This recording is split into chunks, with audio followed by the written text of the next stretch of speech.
kita menyanyikan salah satu lagu wajib nasional.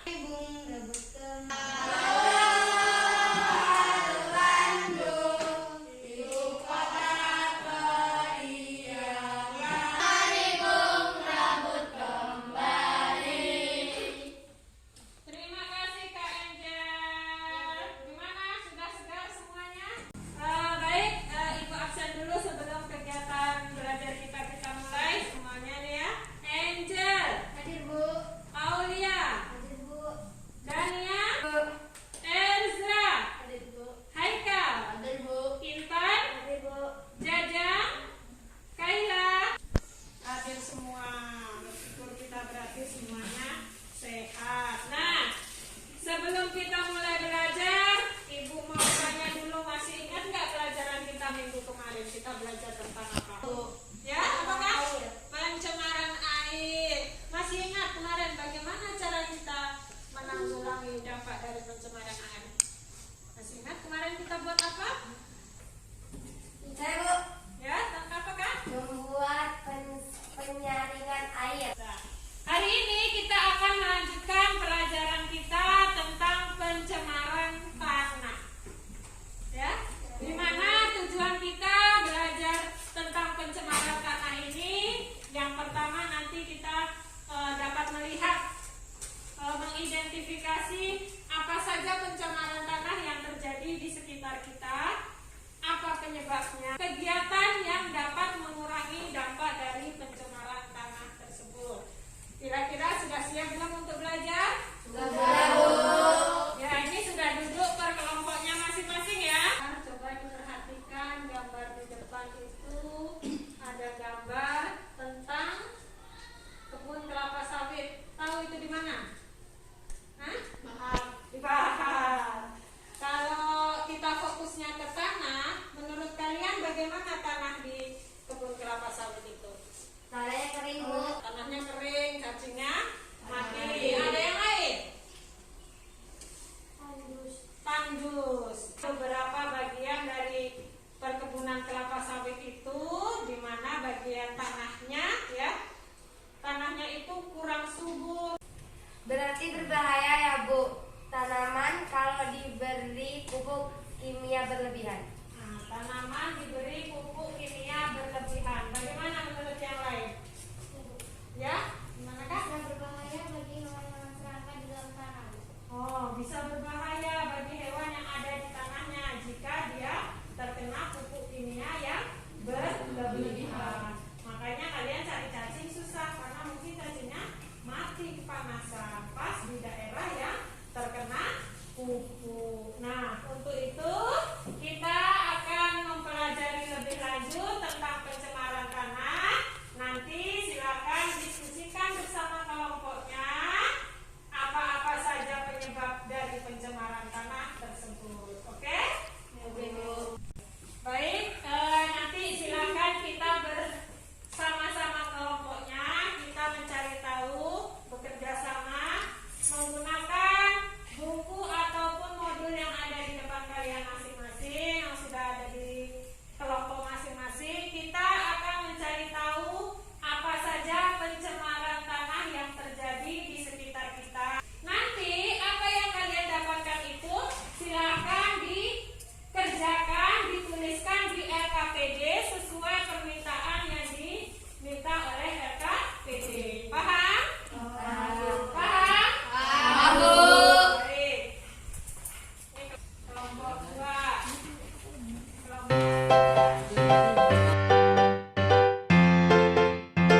Pertama-tama kita masuk ke bagian pesan dulu.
Kami dari kelompok 2 akan menyampaikan hasil diskusi kami tentang pencemaran tanah.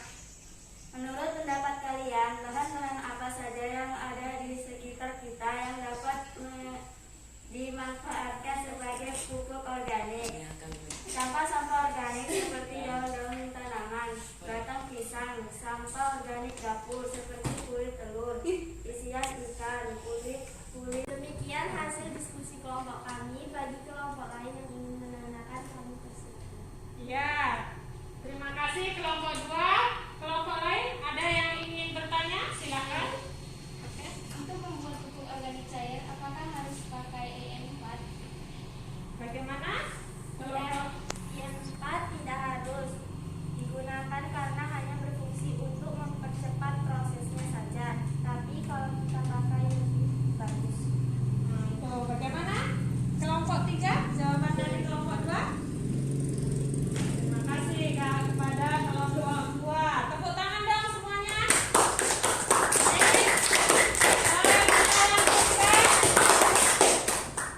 Kita lanjutkan diskusi kita. Lanjut kepada kelompok 3.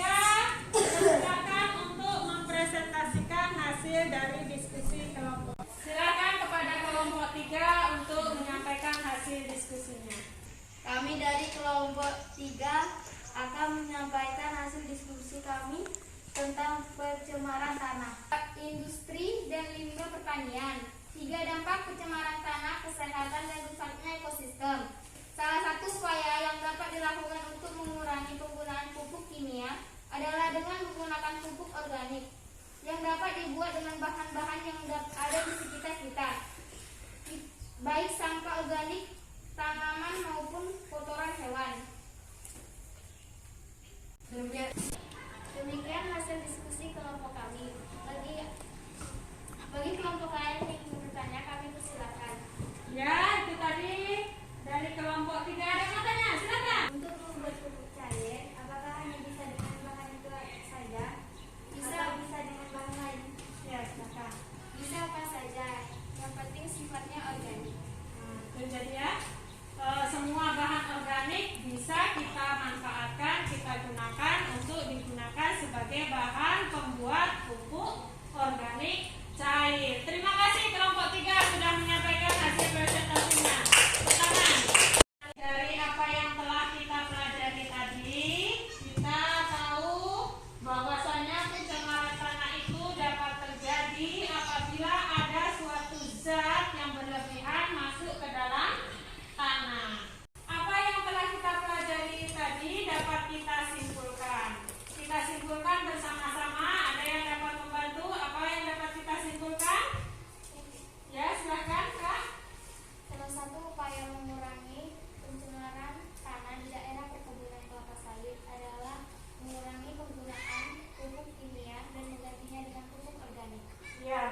dan kreatif sekali dalam mengerjakan tugas-tugas yang Ibu berikan.